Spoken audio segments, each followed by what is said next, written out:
So today we are continuing with the stages of the path in common with beings of medium capacity.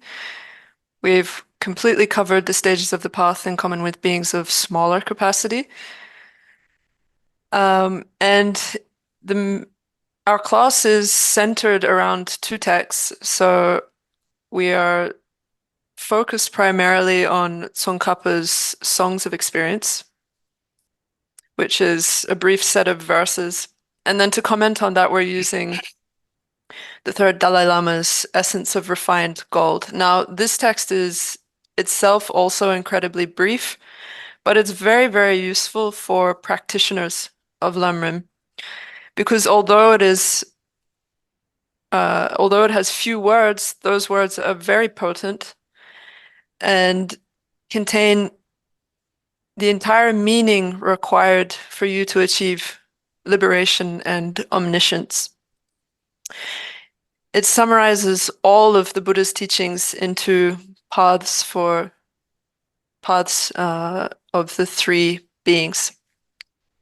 So now to continue with the paths in common with beings of medium capacity. Primarily, this encapsulates the topics of liberation from samsara, so abandoning samsara, and the methods to achieve that, which are the practice of the Four Noble Truths and contemplation of the 12 links of dependent origination. And then, as a path to implement those, the three trainings. It's called the practice of the stages or the path in common with beings of medium capacity. So in this context, we're not practicing the path that is exclusive to beings of medium capacity, because beings of medium capacity, we can label them as Hinayana or Theravada practitioners. They solely strive to achieve mere liberation. And that's not our goal. We are aspirants towards the Mahayana vehicle, like the Mahayana path. So that's not our goal. Therefore, we practice paths in common with beings of medium capacity, but we don't exclusively practice those paths, right? If we were to exclusively train in the paths of beings of medium capacity, our goal would be the state of arhatship of a hero or pratyeka Buddha, right? They look at samsara as the nature of suffering, they develop renunciation from that, and they aim simply for liberation, not omniscience of a Buddha. They strive merely for liberation. And likewise, the practice of the path that is exclusive to beings of smaller capacity would be a mere practice of abandoning the 10 non-virtues out of a motivation of fear of the suffering of the lower realms and just wanting to achieve a higher rebirth as a person or a god, which is perfectly fine as an aspiration, right? And for that, you don't need renunciation. It's a virtuous aspiration, but that's not our goal, right? So therefore, for us, we only practice paths that are shared in common with those two beings, that are helpful for us along our greater scope path towards omniscience.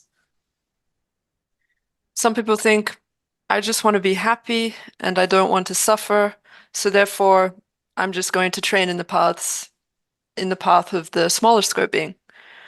Or some people think a little bit more broadly than that and think, well, actually I want to escape all of samsara. So they think, well, I'm going to abandon the afflictive obscurations. That's all I need to do to get out of samsara, right? Without abandoning the obscurations to knowledge that would enable one to achieve the omniscience of a Buddha. And if one has that kind of motivation, then one still needs to train in the paths shared with beings of smaller scope and intermediate scope. But if we desire omniscience and we have a wish to benefit all sentient beings and accomplish their welfare as well, then we also need to train in the paths shared in common with beings of smaller scope and medium scope. Without doing so, you cannot achieve omniscience. So you need to recognize this and understand that this is why we are going through these stages of the paths shared with those beings, because it's a prerequisite for us as well.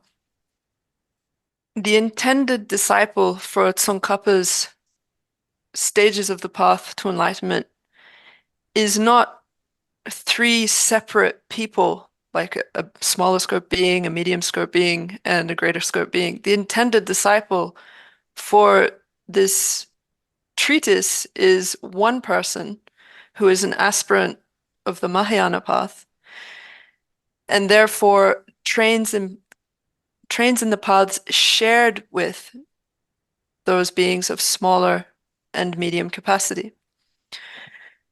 So, for example, you can have a person who is exclusively interested in the path of the smaller scope capacity person, right? Someone who merely desires the state of a human or a god. Or you could be a person who is exclusively a trainee of the medium scope, right? Who wishes to abandon all of samsara, but stop there and not achieve Buddhahood after that.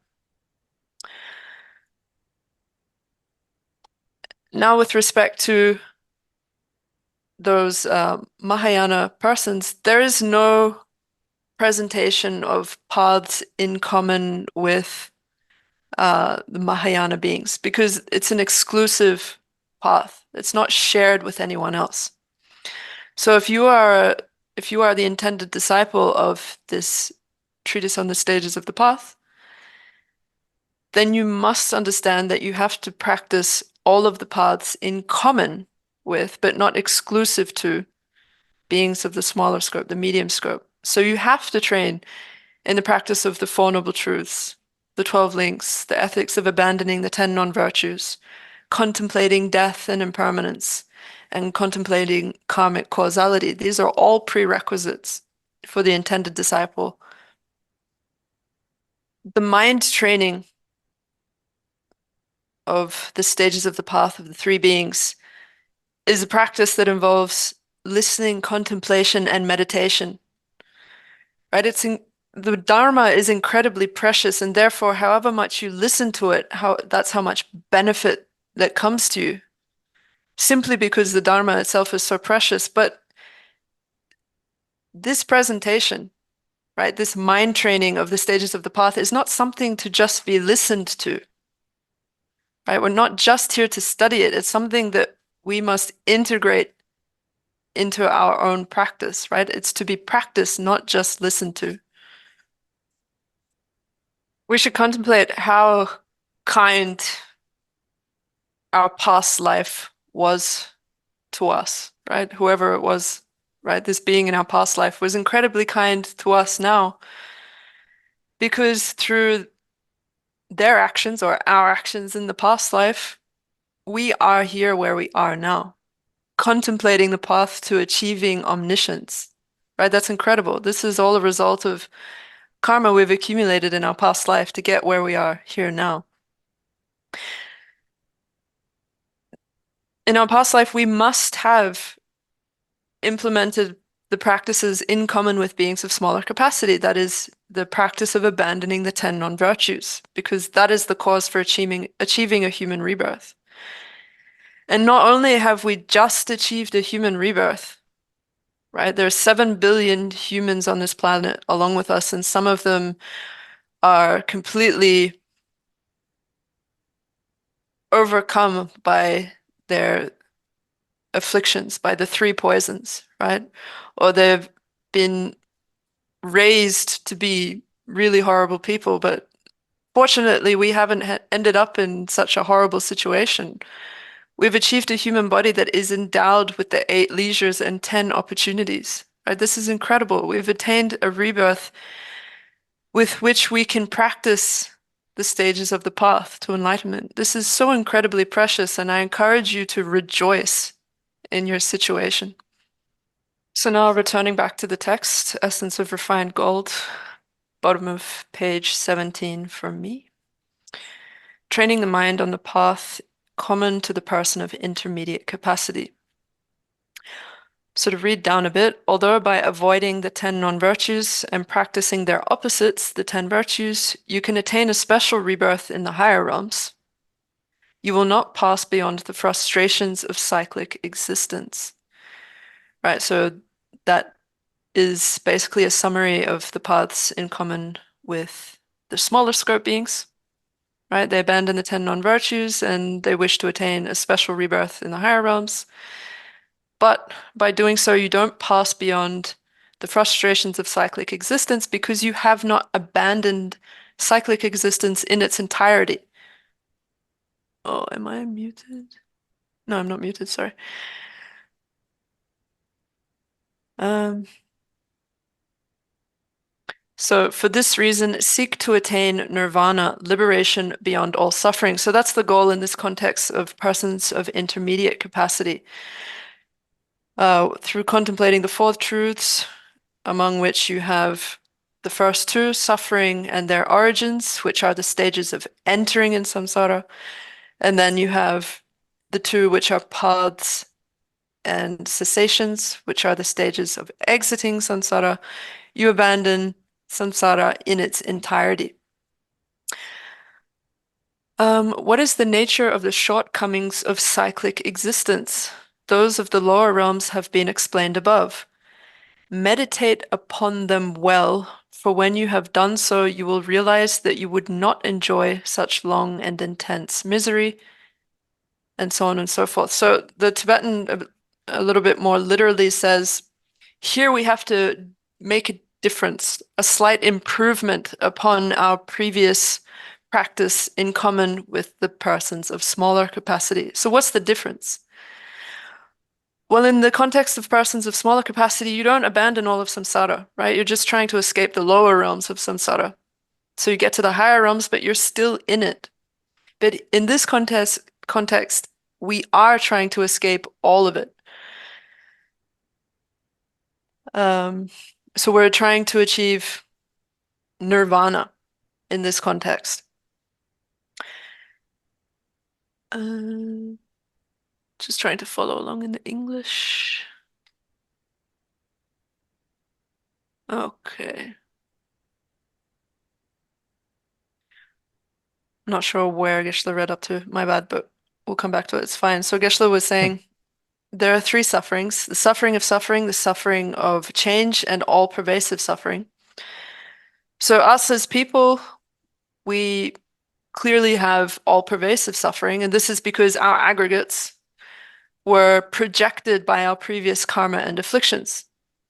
And on top of that, we do have the suffering of change, right? Which is like contaminated happiness, you can summarize it as. But what about beings in the three lower rebirths? It's very difficult for them to even experience the suffering of change, right? Contaminated happiness. They don't have much opportunity to give rise to that. For them, it's mostly constantly experiencing the suffering of suffering.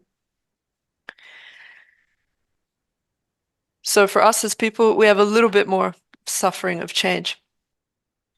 Imagine if you were to be born in hell, how much extreme suffering you would undergo. It's very unlikely that you would get to experience the suffering of change.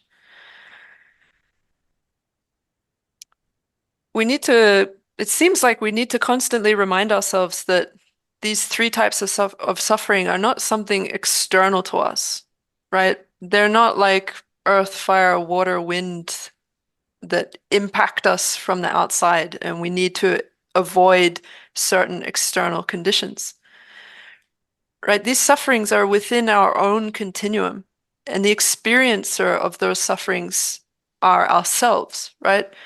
It's not separated from us at all.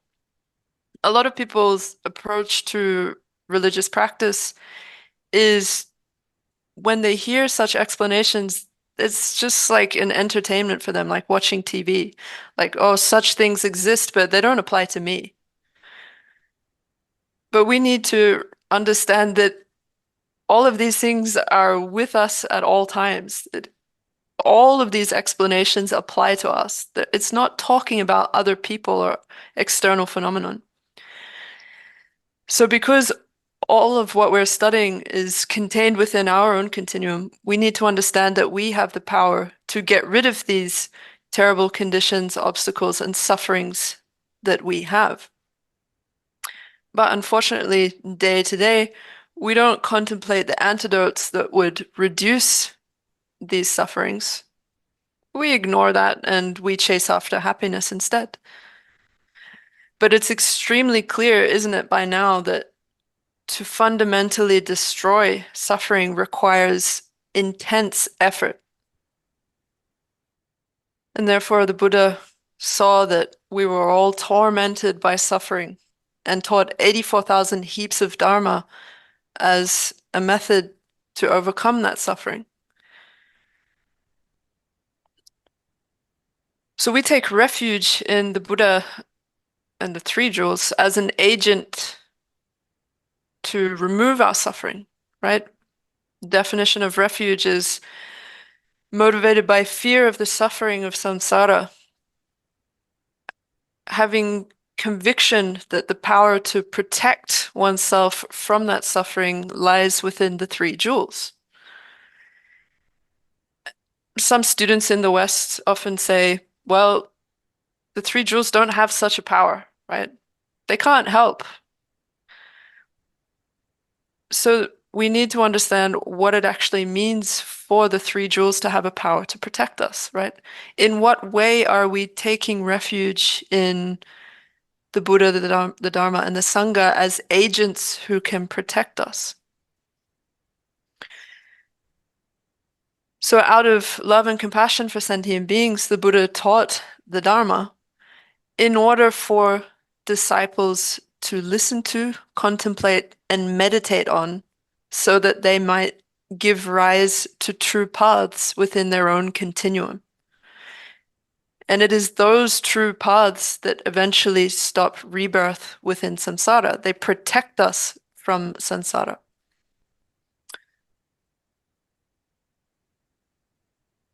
So it's said that when a bodhisattva achieves the level of forbearance on the path of preparation, right? The path of preparation is divided into 4 levels, and when they get to the forbearance level, they no longer take rebirth in the lower realms, right? So it's up until then that they can take rebirth in the lower realms. They can they can continue to accumulate non-virtue, right? Even though they might have got all the way to the path of forbearance, of the path of what is it, preparation, but they won't take rebirth in the lower realms due to that non-virtue. And likewise, if one achieves the Arya paths, right, after the path of seeing and meditation, one no longer takes rebirth due to karma and afflictions. One still takes rebirth within samsara, right? We know from the explanations that bodhisattvas continue to intentionally take rebirth within samsara, but they don't do so through the power of their previous karma and afflictions. And therefore, the Buddha taught the 4 ends. So within the Vinaya scriptures, he said, the end of all accumulations is depletion. The end of the high is a fall. The end of meeting is separation. And the end of life is death, right? So the 4 ends.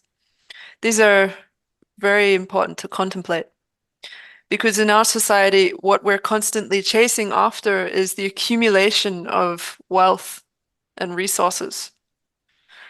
That's what we spend most of our time on. We don't see them as without essence. We see them as completely full of essence due to our attachment to them. But the Buddha said the end of all accumulations is depletion, right? These things that we accumulate don't last forever. They don't last hundreds of thousands or thousands of years because they are compounded and impermanent phenomena. And yet, due to attachment and grasping, we accumulate a lot of karma that is aimed at overcoming others and coming out the victor or coming out on top ourselves. But this is not the intention of the Buddha. It's not the intention of any of the Nalanda masters of India, right? The end of all accumulations is depletion.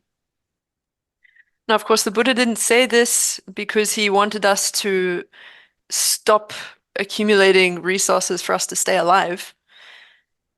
The Buddha taught this so that we might lessen our attachment to our objects, right? To Mm. lessen our attachment and eventually abandon our attachment to our objects because they are impermanent and they don't last. That is their nature. The second end was that the end of the high is a fall. So in our society, for example, we have people who have high status presidents, kings, and so on. And then there are those of us who are under them with lower status. And then if you extrapolate that out to all of samsara, you have the gods who sit high within samsara in the form and formless realms.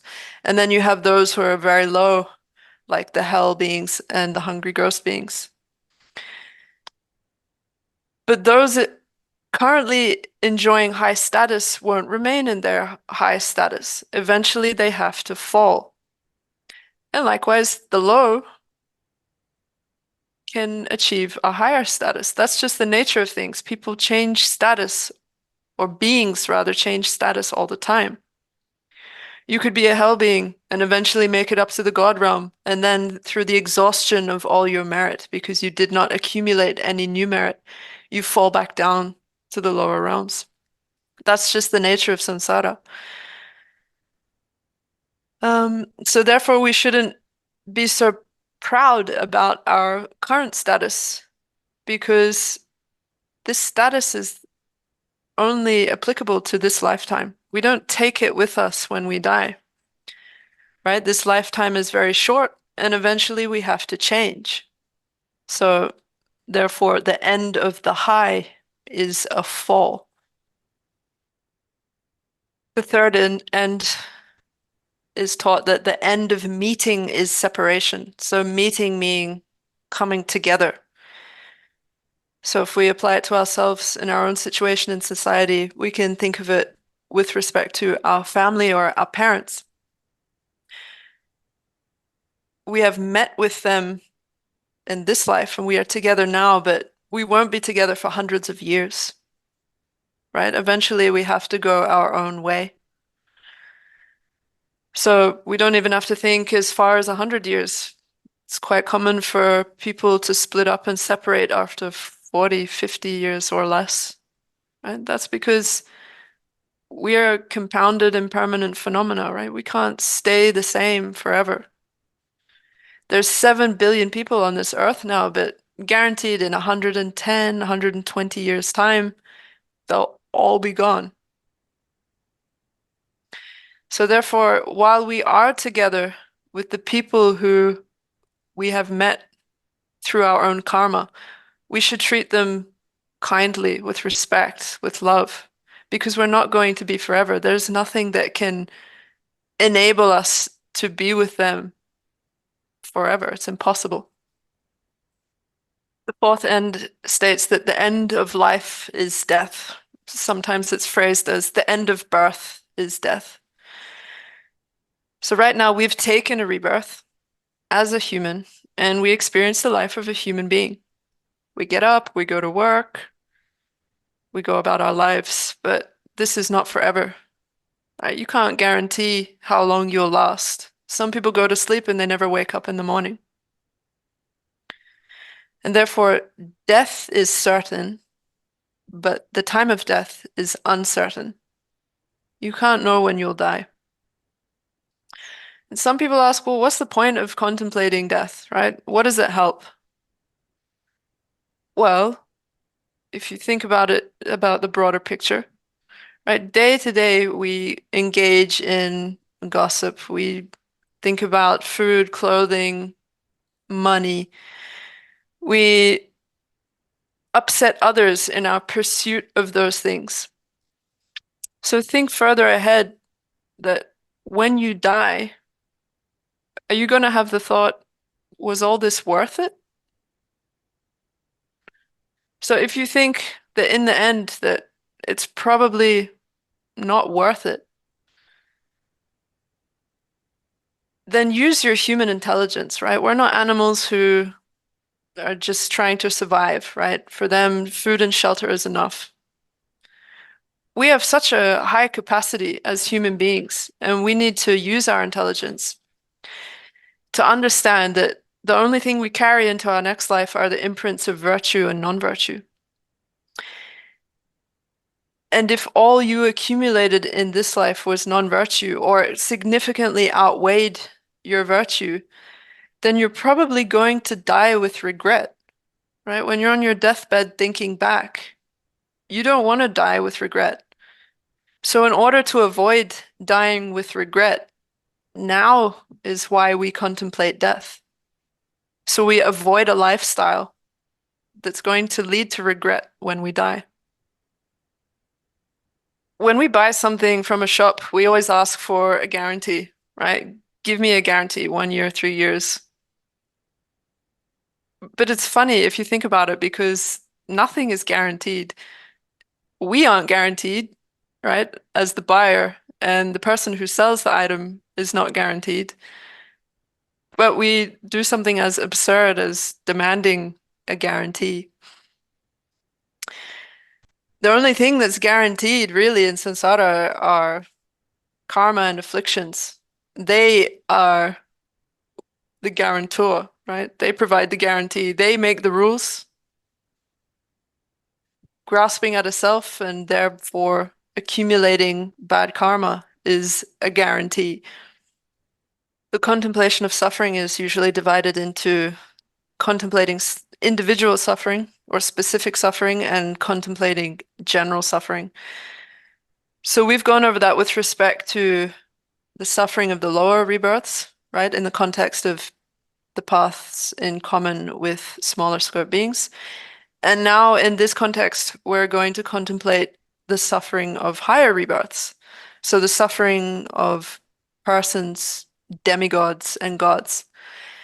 So in the Golden Rosary, it presents it by way of the 8 sufferings. So the suffering of birth, the suffering of aging, the suffering of sickness, the suffering of death, the suffering of separation from cherished objects, the suffering of meeting with that which is unpleasant, the suffering of not finding what we desire, and the suffering of the 5 aggregates. So the 8th is essentially the all-pervasive suffering.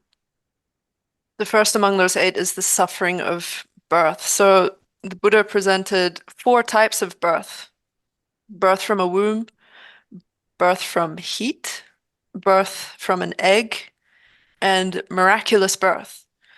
So here you can see that when it explains the suffering of birth, it's applying it to birth from a womb. This doesn't apply to gods. They're not born from a womb. It doesn't apply to hell beings either. They're not born from a womb. It applies to animals, not all, but it applies to animals generally. Whether it applies to hungry ghosts, Geshe said probably. But here, primarily for our sakes, it's been presented in the context of human beings. So in the context of birth from a womb, it goes over like the 5 stages of growth of the fetus in the womb and so forth. But the Buddha actually taught this already 2,500 years ago in the sutra called the Sutra of Entering the Womb, which was explained to Nanda. So scientists, although great experts, weren't aware of such a presentation before they could observe it through physical instruments, right? But the Buddha came to observe it by first accumulating the collections for 3 great countless eons, then meditating on the 5 paths and achieving omniscience, and perceiving it directly, right? So he taught the sutra on entering the womb through his own direct, omniscient knowledge of the stages. Scientists not being able to rely on their omniscience or consciousness to observe such things require instruments to test it and so forth. But the Buddha already taught what science explains now, thousands of years ago. So what is birth, as explained by Buddhism? Well, let's create an example, a hypothetical. Let's say somebody dies in America and they are to be reborn in Singapore, right? So they die first in America, and then they enter the intermediate state known as the bardo, right? And while they're in the bardo, they see the parents of their future lives in Singapore, right? And not only that, through their karma, they see a mistaken appearance, right? An imaginary appearance of those parents in the act of coitus, right? So they either become attached to the mother or attached to the father, and then they enter the womb, right? They are reborn in the womb. And this rebirth means that their primary consciousness enters into the fertilized ovum. Nos. 디데들라 기왕가지 캔 기왕가지 남샤데 캔낸 거라서 기왕가지 남샤데 캔 말려이나 아니 벌써 받데 디데 마잉에도 니잠제 기와 깨생이데야 고 따다 디고요 말레스. To accept such a presentation, you have to accept past and future lives, right? Without accepting past and future lives, you can't integrate the explanation of this intermediate being in the bardo entering into the fertilized ovum, right? Wouldn't make sense. So the consciousness enters into the mother's womb, and then the fetus undergoes the 5 stages of growth, which are presented in sutra. First, it just basically explains the shape of the fetus as it grows, starting from it being like the bubbles that appear when you boil milk, and then it forms into something that's more like yogurt in substance. And then it starts to take a bit of shape, right? Then it sort of fleshes out as a bit more round. And then it grows the 5 limbs, right? The 2 arms, 2 legs, and the head. And this process lasts, as we know, 38 weeks or 9 months and a half. So we can't remember what it was like in the womb. We've forgotten. We can't prove it through our own experience. But it is said in the sutras that the baby in the womb undergoes extreme torment, right? When the consciousness first enters into the womb in the initial stages, it's like being boiled in the vats in hell. Or when the mother moves around or, drinks hot water and so forth, there are other terrible experiences also described as being carried away by the wind and so on and so forth. Gela pula gyo ina mala chakwa dende marbe. 말 Ani 마셔 pumla 레레 gyo 말 ina 레레레로 드셔. las. It's also further described by the Buddha in the Sutra of Entering the Womb that if one is to be reborn as a boy, then before the consciousness enters the womb, the bardo being is attached to the mother and develops hatred for the father. Or if one is to be reborn a girl, the bardo being develops attachment towards the father and hatred towards the mother.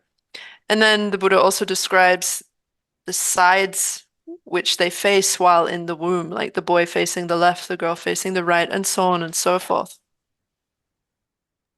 So these presentations seem to all accord with how modern science or medicine would explain it, right? Basically, it's the same.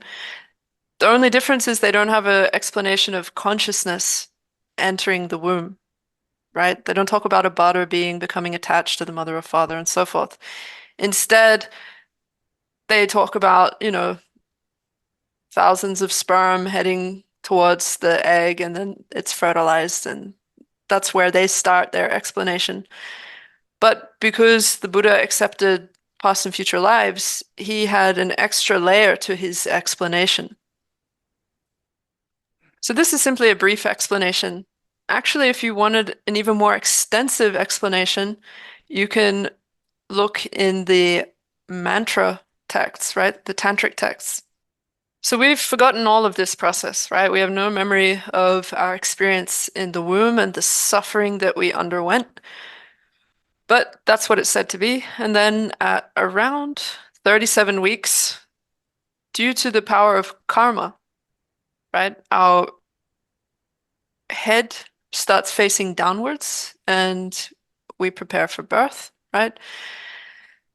Then we are born and we enter the world.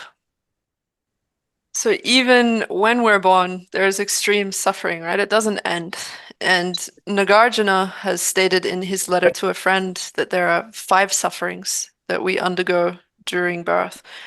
And it's not just Nagarjuna, it's also mentioned in the sutras, but Nagarjuna was very clear about them. So it starts with our bones being crushed through the birth canal. So not only is it painful for the baby, it's incredibly painful for the mothers, and those among you who have given birth will know exactly what we're talking about. All right, so then the baby is born, and after they're born, they've arrived into the world. Here they are. That's the suffering of birth, and then you encounter immediately, right? You start going through the process of the suffering of aging. Right? So normally the levels of aging are divided into 3. You are first a youth, right? A baby. And then you become like a teenager. And then once you're in your late 20s, you're already old. So 20s, 30s, 40s. So reading down in the text a little bit more.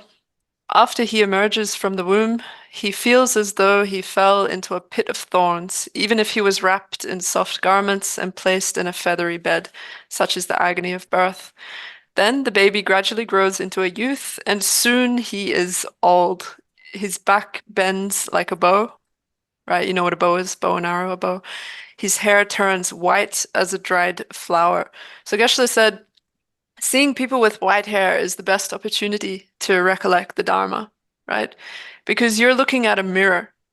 All of this is going to happen to you, right? So don't think that these signs of aging are exclusive to other people. It's all going to come to you. And reading on, his forehead fills with wrinkles until he looks like a strip of sliced leather. Sitting down is like dropping a heavy load. And Geshe says, I saw this all the time.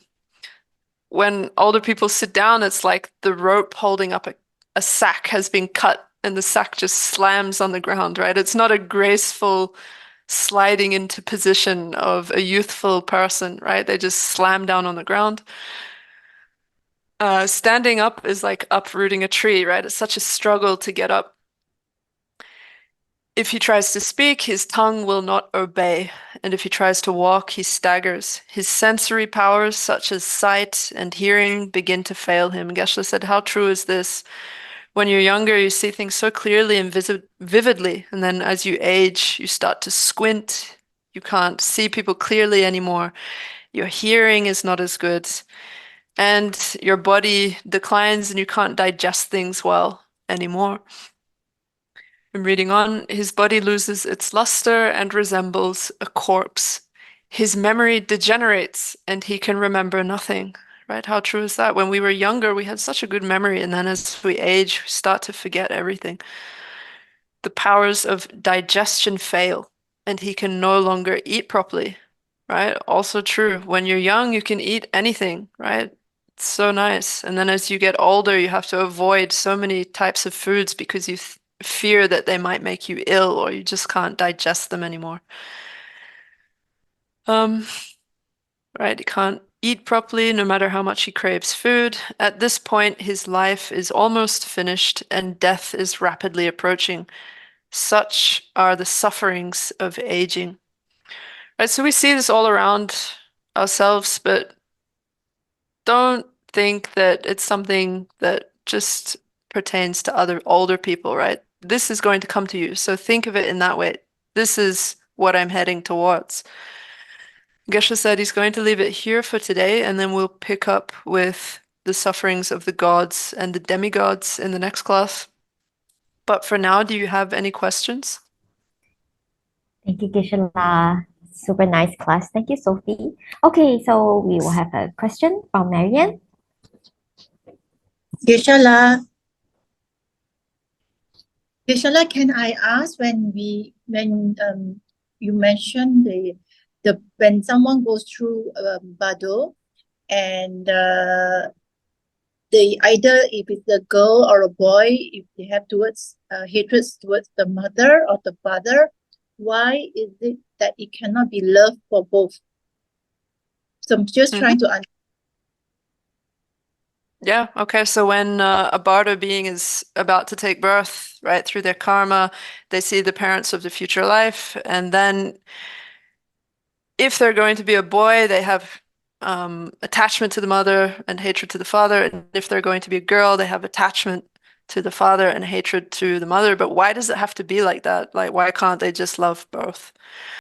Geshe said, I mean, it's really hard to say the reason why, right? It's not, it's kind of beyond our experience. But if you think about it in terms of bodhisattvas, right? If a bodhisattva is going to take rebirth, obviously they being of a higher level of realization, they'll probably give rise to love for both parents, right? That's kind of obvious.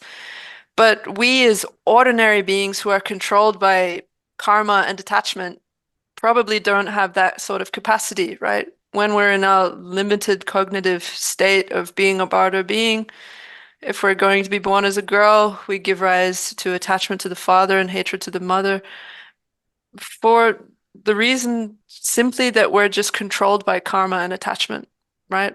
Geshe says, beyond that, I don't really have much of an explanation to offer.